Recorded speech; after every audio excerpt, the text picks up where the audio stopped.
Hello students, तो कैसे हैं आप सभी। आई होप आप बहुत अच्छे से होंगे और अपने अपने एग्जाम्स की तैयारी में लग गए होंगे। तो जैसा कि आपको पता है कि सी टेट की नोटिफिकेशन जो है वो आउट हो चुकी है और सितंबर 6 को सी टेट का एग्ज़ाम जो है वो होना है इवनिंग शिफ्ट में। पेपर नंबर 2 सी टेट का होगा। तो अभी जो है वो मई चल रहा है, उसके बाद जून, जुलाई, ठीक है, और अगस्त। तो मान लो कि 3 महीने ही आपके पास सी टेट की प्रिपरेशन के लिए बचे हैं। तो इन 3 महीनों में अगर आपने अच्छे से मेहनत कर ली और अच्छे से सी टेट की प्रिपरेशन कर ली तो आपका सी टेट जो है बहुत अच्छे मार्क्स से क्वालिफाई हो जाएगा।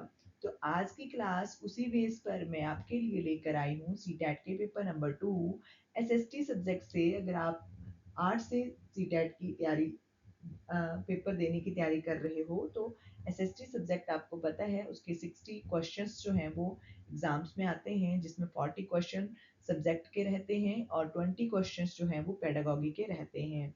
तो ये एसएसटी सब्जेक्ट बहुत इंपॉर्टेंट है, आपका मेन सब्जेक्ट रहता है ये। इसके 60 क्वेश्चन पूछे जाते हैं एग्जाम में। तो आज की क्लास में वन लाइनर पीवाईक्यूज हैं, ठीक है, यानी कि इनको मैंने एमसीक्यू ना बना के सीधा उत्तर के ऊपर फोकस किया है, ठीक है। तो यहाँ पे 50 आज की क्लास में क्वेश्चंस रहने वाले हैं, तो बहुत इंपॉर्टेंट क्लास है आपके लिए। तो आपने इस चैनल को जरूर सब्सक्राइब कर लेना है ताकि आपके जो आगे की क्लासेस हैं या इसके पहले जो मैंने क्लासेस बनाई हैं उनको आप जरूर देखें, ताकि आपके लिए ये सभी क्लासेस जो है वो बेनिफिशियल रहें सी टेट क्वालिफाई करने में। और मेरा ये दावा है कि अगर आप इन सब क्लासेस को सीरियल वाइज देख लेते हो तो आपका सी टेट बहुत अच्छे मार्क्स से क्वालिफाई हो जाएगा। दूसरी बात कि आपने इस क्लास को लाइक ज़रूर करना है और शेयर अपने फ्रेंड्स के साथ ज़रूर करना है, जो भी आपके फ्रेंड्स सी टेट की प्रिपरेशन कर रहे हैं, ठीक है, तो उनके साथ शेयर करना है। उसके बाद अपने चैनल को ज़रूर सब्सक्राइब कर लेना है, ठीक है। और एक बात और आपसे कह रही थी कि अगर आप सी टेट के साथ एच पी टैट की भी प्रिपरेशन कर रहे हो तब भी आपके लिए ये क्लास बहुत ज़्यादा इम्पॉर्टेंट रहने वाली है। तो जो भी फ्रेंड्स आपका, चाहे वो सी टेट की प्रिपरेशन कर रहा है चाहे वो एच पी टैट की प्रिपरेशन कर रहा है, उसके साथ आपने इस क्लास को जरूर शेयर कर देना है। चलिए आज की क्लास शुरू करते हैं। तो आज की क्लास में जो फर्स्ट क्वेश्चन है, और ये सभी क्वेश्चन ईयर वाइज यानी कि ईयर उनके लिखे गए हैं कि कौन से ईयर में ये क्वेश्चन जो है वो एग्जाम में पूछा गया था, ठीक है। तो ईयर और मंथ दोनों ही लिखे गए हैं आपके सामने। तो उत्तर के सामने आपने देख लेना है कि कौन से ईयर में और कौन से मंथ वाला जो सी टेट का एग्जाम था उसमें ये पूछा गया था, ठीक है। तो यहाँ पर क्वेश्चन है कि कंदरिया महादेव मंदिर के का निर्माण किस राजवंश के राजा द्वारा कराया गया था। तो कंदरिया महादेव मंदिर का निर्माण किस राजवंश के राजा के द्वारा करवाया गया था। तो इसका उत्तर होगा चंदेल राजवंश, ठीक है। धंग देव भी बोला जाता था इनको, ठीक है, धंग देव भी इसको कहा जाता था। जो धंग देव थे उनके द्वारा, जो चंदेल राजवंश के धंग देव जो राजा थे उनके द्वारा जो था वो कंदरिया महादेव मंदिर का निर्माण करवाया गया था, ठीक है। इंपॉर्टेंट है ये क्वेश्चन, बहुत ज्यादा एग्जाम में भी पूछा गया है। नेक्स्ट क्वेश्चन है कि चौल काल में शाला भोग किस प्रकार की भूमि को कहा जाता था। तो चौल काल जो था उसमें शाला भोग जो कहा जाता था वो किसी विद्यालय के रख रखाव के लिए जो भूमि दी जाती थी उसको शाला भोग कहा जाता था, ठीक है। तो भूमियों के नाम होते थे, जैसे किसी विद्यालय को दे दी या किसी और कार्य के लिए दे दी, तो हर भूमि का नाम होता था चोल काल में। तो चोल काल में जो शाला भोग होती थी वो किसी विद्यालय के रख रखाव के लिए जो भूमि दी जाती थी उसको शाला भोग कहा जाता था। नेक्स्ट है कि त्वारीख यानी कि इतिहास किस भाषा में लिखे गए थे। ये इतिहास का क्वेश्चन है कि त्वारीख जो थे वो किस भाषा में लिखे गए थे। तो त्वारीख जो थे वो फारसी भाषा में लिखे गए थे, ठीक है, फारसी भाषा में लिखे गए थे। सी टेट 2016 में ये क्वेश्चन जो है वो पूछा गया है। Next question very very very important question है, ये सी टेट में बहुत बहुत बहुत एग्जाम्स में ये क्वेश्चन पूछा जाता है, ठीक है, कि स्त्री पुरुष तुलना नामक पुस्तक जो है उसकी लेखिका कौन थी। तो स्त्री पुरुष तुलना जो थी उस किताब की जो लेखिका थी वो ताराबाई शिंदे थी, ठीक है। ताराबाई शिंदे ने स्त्री पुरुष तुलना नामक की पुस्तक जो थी वो लिखी थी। नेक्स्ट है महापाषाण का उपयोग जो है वो किसके लिए किया जाता था। तो महापाषाण जो युग था उसका उपयोग जो था वो किसके लिए किया जाता था। कब्रगाहों को चिन्हित करने के लिए महापाषाण का प्रयोग जो था वो किया जाता था। महापाषाण का जैसे कि शब्द से ही पता चल रहा है, महा मतलब बड़ा और पाषाण मतलब पत्थर, तो बहुत बड़ा पत्थर उसको महापाषाण कहा जाएगा। तो महापाषाण का जो उपयोग किया जाता था वो कब्रगाहों, ठीक है, कब्रगाहों को चिन्हित करने के लिए महापाषाण शब्द का प्रयोग किया जाता था। ठीक है, नेक्स्ट देख लेते हैं। नेक्स्ट क्वेश्चन है कि किस मुगल सम्राट ने सुलह कुल की नीति का प्रतिपादन किया था। तो सुलह कुल जो नीति थी उस नीति का जो प्रतिपादन किया था वो अकबर ने किया था। और मैं आपको बता दूं कि इस क्लास में जितने भी क्वेश्चन हैं, जितने भी पीवाईक्यूज हैं, बहुत इंपॉर्टेंट हैं और मैक्सिमम ये हर हर बार, ठीक है, हर बार किसी न किसी फॉर्म में ये क्वेश्चन जो है वो रिपीट होते हैं एग्जाम में। तो बहुत इंपॉर्टेंट क्लास है, प्लीज क्लास को स्किप करके बिल्कुल मत जाइएगा, बहुत लंबी क्लास नहीं रहेगी, तो आपने क्लास को एंड तक जरूर देखना है। नेक्स्ट क्वेश्चन है कि रजिया सुल्तान को दिल्ली की गद्दी से कब हटाया गया था। तो रजिया सुल्तान जो थी उसको दिल्ली की गद्दी से 1240 में हटाया गया था। ठीक है, रजिया सुल्तान 1240 ईस्वी में इसको दिल्ली की गद्दी से हटा दिया गया था, क्योंकि ये एकमात्र ऐसी इस्लाम जो सुल्तान थी, यानी कि पहली और आखिरी ये महिला सुल्तान बनी थी। ठीक है, जो इस्लाम धर्म था उसकी पहली और आखिरी अभी तक की ये सुल्तान बनी थी। ठीक है, तो 1236 में ये अपने इसने दिल्ली को की गद्दी पर बैठी थी ये, और 1240 में यानी कि 4 सालों के बाद ही इसकी जो थी वो मृत्यु करवा दी गई थी। ठीक है, तो 1240 तक इसने जो था वो दिल्ली की गद्दी को संभाला था। नेक्स्ट है खिलाफत आंदोलन के मुख्य नेता कौन थे।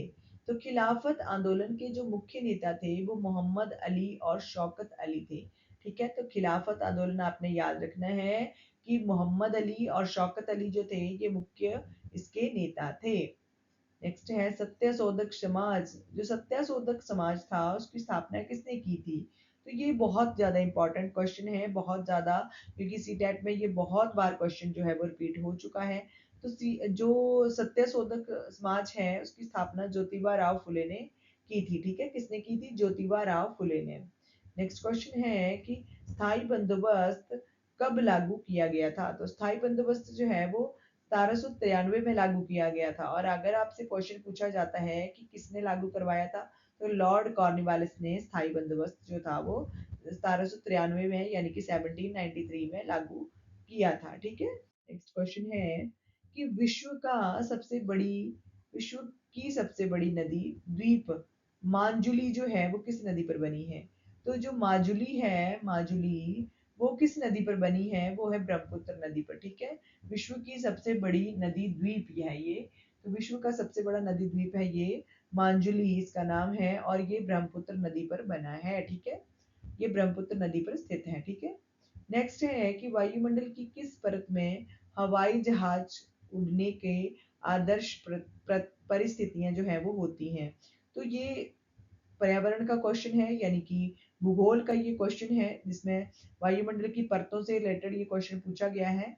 ठीक है, तो ये इसमें ये पूछा गया है कि वायुमंडल की जो परतें हैं उनमें से कौन सी परत ऐसी है जो हवाई जहाज उड़ाने के लिए परफेक्ट कही जा सकती है।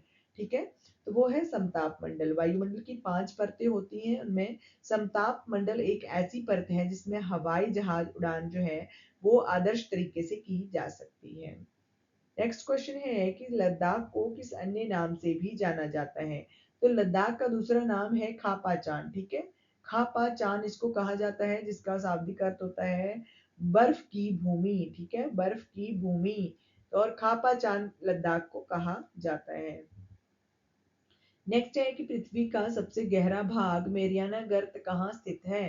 तो पृथ्वी का जो सबसे गहरा भाग है मेरियाना गर्त वो प्रशांत महासागर में स्थित है। ठीक है, प्रशांत महासागर में ये स्थित है। नेक्स्ट है कि उष्ण कटिबंधीय सदाबहार वन जो है उसका दूसरा नाम क्या है। तो उष्ण कटिबंधीय सदाबहार वन का दूसरा नाम है उष्ण कटिबंधीय वर्षा वन। ठीक है, उष्ण कटिबंधीय वर्षा वन। इन सदाबहार वनों को वर्षा वन भी कहा जाता है। नेक्स्ट क्वेश्चन है कि सिलिकॉन घाटी कहाँ स्थित है? तो सिलिकॉन घाटी जो है ये कहाँ स्थित है? तो ये कैलिफोर्निया में स्थित है, ठीक है। यूएसए के कैलिफोर्निया में सिलिकॉन घाटी जो है वो स्थित है, ठीक है। तो ये इंपॉर्टेंट क्वेश्चन है बहुत ज्यादा, ठीक है। नेक्स्ट क्वेश्चन है कि भारत में स्वर्ण चतुर्भुज राजमार्ग किन शहरों को जोड़ता है? ठीक है, तो स्वर्ण चतुर्भुज जो राजमार्ग है वो किन शहरों को जोड़ता है? तो ये 4 शहरों को, चतुर्भुज यानी कि 4 शहरों को जोड़ने वाला, जिनमें दिल्ली, मुंबई, चेन्नई और कोलकाता आते हैं। ये चारों शहरों को जोड़ने के लिए स्वर्ण चतुर्भुज राजमार्ग को नाम दिया गया है, ठीक है। नेक्स्ट है, ये कौन सा जल ग्रह या नीला ग्रह कहलाता है? तो कौन सा ऐसा ग्रह है जिसको जल ग्रह भी कहा जाता है या फिर नीला ग्रह भी कहा जाता है? तो ये है हमारी पृथ्वी, ठीक है। पृथ्वी एकमात्र ऐसा ग्रह है जो जिसके ऊपर जो है वो जीवन संभव है, ठीक है, मानव जीवन संभव है, ठीक है। तो ये जो ग्रह है पृथ्वी, इसका इसको नीला ग्रह भी कहा जाता है या इसको जल ग्रह भी कहा जाता है। नीला ग्रह इसलिए कहा जाता है क्योंकि यहाँ पर बहुत ज्यादा मात्रा में पानी जो है वो पाया जाता है। नेक्स्ट क्वेश्चन है कि रियो डी जनेरियो में पहला पृथ्वी शिखर सम्मेलन कब हुआ था? तो रियो डी जनेरियो जो है वहां पर जो प्रथम पृथ्वी शिखर सम्मेलन हुआ था वो हुआ था 1992 में, ठीक है। कब हुआ था? 1992 में, ठीक है, 1992 में। ये आपने याद रखना है। नेक्स्ट है, प्रेयरी घास के मैदान कहाँ स्थित है? तो प्रेयरी घास के मैदान जो है वो उत्तरी अमेरिका में पाए जाते हैं, ठीक है। कहाँ पाए जाते हैं? उत्तरी अमेरिका में ये पाए जाते हैं। नेक्स्ट क्वेश्चन है कि भारतीय संविधान की अंतरात्मा किसे कहा जाता है? तो भारतीय संविधान की अंतरात्मा जो है वो किसे कहा जाता है? वो कहा जाता है मौलिक अधिकार, विशेषकर संवैधानिक उपचारों का अधिकार, जिसको डॉक्टर भीमराव अम्बेडकर जो हमारे देश के संविधान निर्माता भी कहे जाते हैं, उन्होंने संविधान की अंतरात्मा इस आर्टिकल को कहा था, आर्टिकल 32, ठीक है, जिसका नाम है संवैधानिक उपचारों का अधिकार, ठीक है। तो ये मौलिक अधिकारों के अंतर आता है, तो इसको इनको संविधान की अंतरात्मा जो है वो कहा जाता है। नेक्स्ट है कि राज्यसभा का सभापति कौन होता है?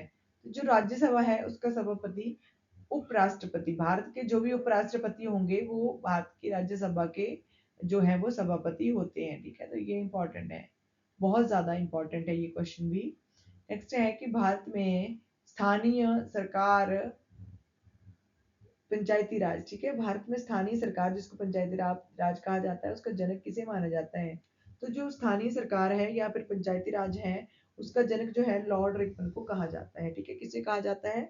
लॉर्ड रिपन को उसका जनक जो है वो कहा जाता है। नेक्स्ट है कि किसी राज्य के राज्यपाल की नियुक्ति कौन करता है? तो किसी भी राज्य के राज्यपाल की नियुक्ति जो है वो राष्ट्रपति के द्वारा की जाती है, ठीक है। तो 28 राज्य हैं भारत के, तो उनमें से 28 राज्यों में राज्य जो हैं उनके राज्यपाल की नियुक्ति जो है वो राष्ट्रपति के द्वारा की जाती है, ठीक है, राष्ट्रपति के द्वारा वहां की नियुक्ति की जाती है।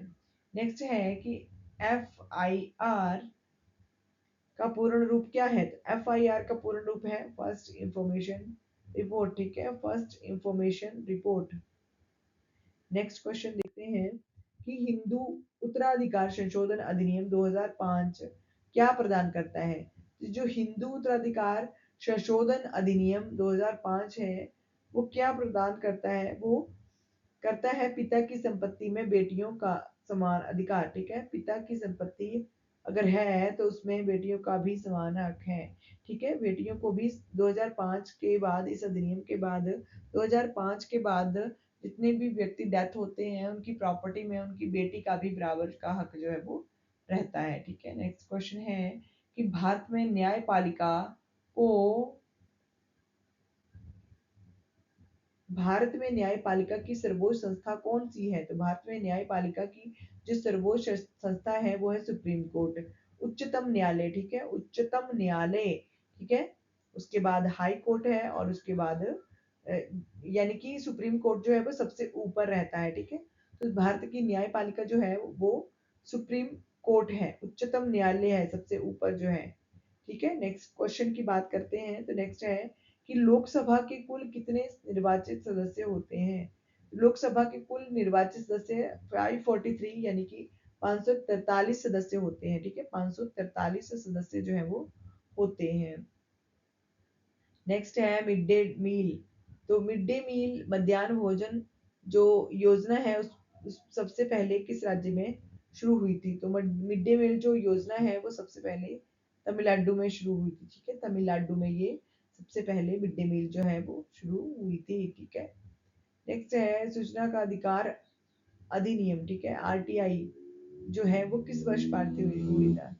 तो शिक्षा का अधिकार अधिनियम जो है वो पारित हुआ था 2005 में, ठीक है, पारित हुआ था 2005 में शिक्षा का अधिकार अधिनियम, ठीक है। नेक्स्ट क्वेश्चन देखते हैं कि दीवानी का क्या अर्थ है? तो दीवानी का अर्थ है भू राजस्व वसूलने का अधिकार, ठीक है, क्या अर्थ होगा? भू राजस्व वसूलने का अधिकार। नेक्स्ट है शेरे मैसूर किसे कहा जाता है? तो शेरे मैसूर कहा जाता है टीपू सुल्तान को, ठीक है, टीपू सुल्तान को शेरे मैसूर जो है वो कहा जाता है, ठीक है। ये बहुत इंपॉर्टेंट क्वेश्चन है और बहुत बार एग्जाम में पूछा भी जा चुका है कि शेरे मैसूर जो है वो किसे कहा जाता था। नेक्स्ट क्वेश्चन बहुत ज्यादा इंपॉर्टेंट क्वेश्चन है और बहुत बार ये एग्जाम में रिपीट हो चुका है कि विधवा पुनर्विवाह अधिनियम 1856, ठीक है, तो ये आपने जरूर याद रखना है कि विधवा पुनर्विवाह अधिनियम जो है वो कब आया था? 1856 में, 1856 में। किसके किसके प्रयासों से ये पारित हुआ था? तो ईश्वर चंद्र विद्यासागर के प्रयासों से ये जो अधिनियम है वो पारित हुआ था। अच्छा, एक और अधिनियम है जिससे कि सती प्रथा अधिनियम, ठीक है, तो सती प्रथा वाला जो अधिनियम है वो कब पारित हुआ था? वो 1829 में पारित हुआ था और राजा राम मोहन राय के प्रयासों की वजह से वो पारित हो पाया था। लॉर्ड विलियम बेंटिक के समय वो जो बिल था वो पारित हुआ था। तो ईश्वर चंद्र विद्यासागर विधवा पुनर्विवाह अधिनियम 1856 में इनका बहुत ज्यादा महत्वपूर्ण रोल है। नेक्स्ट है रैयत शब्द का प्रयोग किसके लिए किया जाता था? तो रैयत जो है वो किसान के लिए ये शब्द प्रयोग किया जाता था, रैयत, ठीक है, रैयत। औरंगजेब की मृत्यु कब हुई थी? बहुत इंपॉर्टेंट क्वेश्चन है कि 1707 ईस्वी में औरंगजेब की मृत्यु जो थी वो हो गई थी, ठीक है, तो ये औरंगजेब की मृत्यु से 1707 में हुई थी। नेक्स्ट क्वेश्चन है सौरमंडल में जो क्षुद्र ग्रह हैं वो किन दो ग्रहों के बीच में पाए जाते हैं? सौरमंडल की संरचना आपने देखी होगी, तो क्षुद्र ग्रह जो हैं वो कहाँ पर पाए जाते हैं? ठीक है, तो जो क्षुद्र ग्रह हैं वो मंगल और बृहस्पति के बीच में पाए जाते हैं, ठीक है, मंगल और बृहस्पति के बीच में ये ग्रह जो है वो पाए जाते हैं। नेक्स्ट है ओजोन परत किन हानिकारक किरणों से हमारी रक्षा करती है? तो ओजोन लेयर जो है वो पैराबैंगनी यानी कि यूवी किरणों से हमारी रक्षा करती है, ठीक है, यूवी किरणों से हमारी रक्षा करती है। जो सूर्य से आने वाली हानिकारक किरणें पैराबैंगनी किरणें होती हैं, यूवी रेज जिनको बोलते हैं, उनसे हमारी रक्षा जो है वो ओजोन परत करती है। नेक्स्ट क्वेश्चन है कि विश्व में जो कहवा है यानी कि कॉफी है का सबसे बड़ा उत्पादक देश कौन सा है? तो पूरे विश्व में जो कॉफी का सबसे बड़ा उत्पादक देश है वो है ब्राजील, ठीक है, कौन सा है? ब्राजील है। नेक्स्ट है ज्वारीय वन। ज्वारीय वन कहाँ पाए जाते हैं? तो ज्वारीय वन जो है वो डेल्टा क्षेत्रों में पाए जाते हैं, ठीक है, कहाँ पाए जाते हैं? डेल्टा क्षेत्रों में, ठीक है, जैसे सुंदरवन, ठीक है, जैसे सुंदरवन, ठीक है। नेक्स्ट है कि भूकंप की तीव्रता मापने वाला यंत्र कौन सा है? तो भूकंप की तीव्रता को मापने वाला यंत्र जो है वो सिस्मोग्राफ है, ठीक है, सिस्मोग्राफ है। भूकंप की तीव्रता को मापने वाला यंत्र जो है वो सिस्मोग्राफ है, ठीक है, सिस्मोग्राफ से भूकंप की तीव्रता को मापा जा सकता है। नेक्स्ट क्वेश्चन कि अस्पृश्यता एक अपराध है, ये संविधान के किस अनुच्छेद में लिखा है? यहाँ पे आपसे एग्जामिनर घुमा के क्वेश्चन ये भी पूछ सकते हैं कि अस्पृश्यता का अंत होगा ये अनुच्छेद जो है वो कौन सा है संविधान में, या फिर ऐसे भी पूछा जा सकता है कि अस्पृश्यता का निषेध संविधान के किस अनुच्छेद में है? तो ये किसी भी तरह से अगर क्वेश्चन पूछा जाता है इसका उत्तर होगा अनुच्छेद 17, ठीक है, मौलिक अधिकारों का ये अंडर आता है, ठीक है, स्वतंत्रता का ये जो समानता का अधिकार के अंडर ये आता है, ठीक है, तो अस्पृश्यता का अंत जो है या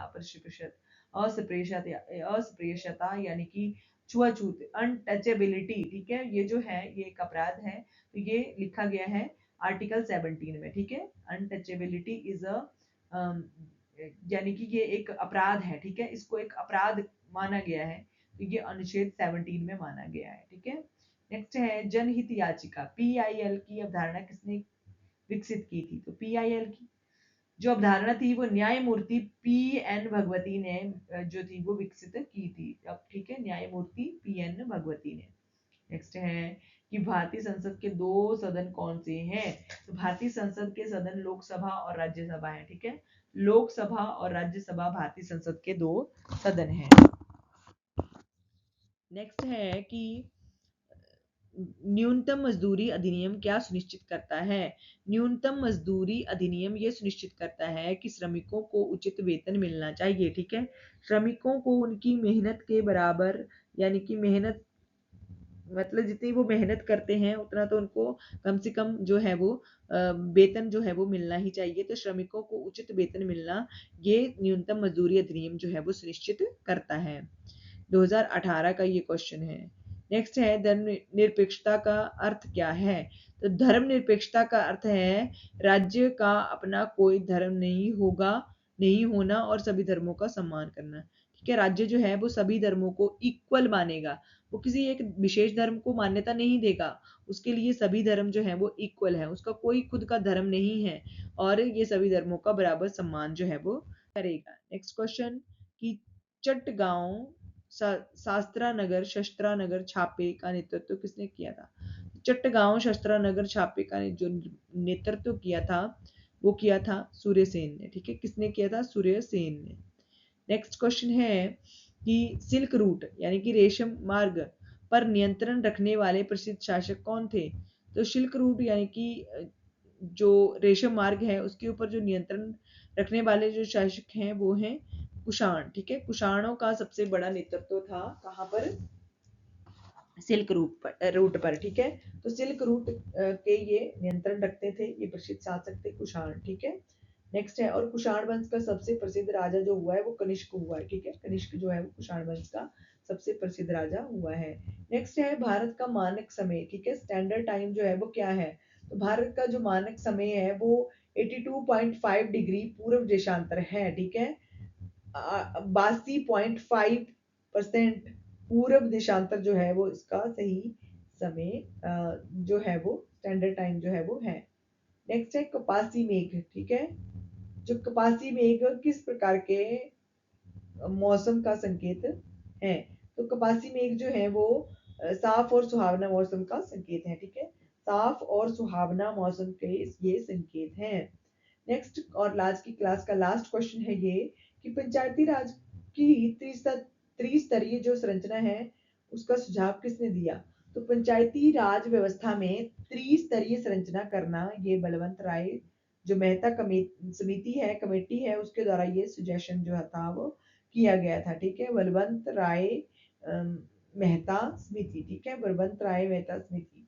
इसमें कहा गया कि आपको जो है वो त्रिस्तरीय पंचायती राज संरचना का इनके द्वारा निर्माण जो था वो किया गया था। आई होप आपको क्लास बहुत अच्छे से लगी होगी और अगर आपको क्लास पसंद आती है तो प्लीज क्लास को लाइक जरूर कर दें, अपने फ्रेंड्स के साथ शेयर जरूर कर दें और अगर क्लास आपको 1% भी अच्छी लगी होगी तो प्लीज चैनल को जरूर सब्सक्राइब करके जाएं। ठीक है, आज की क्लास के लिए बस इतना ही।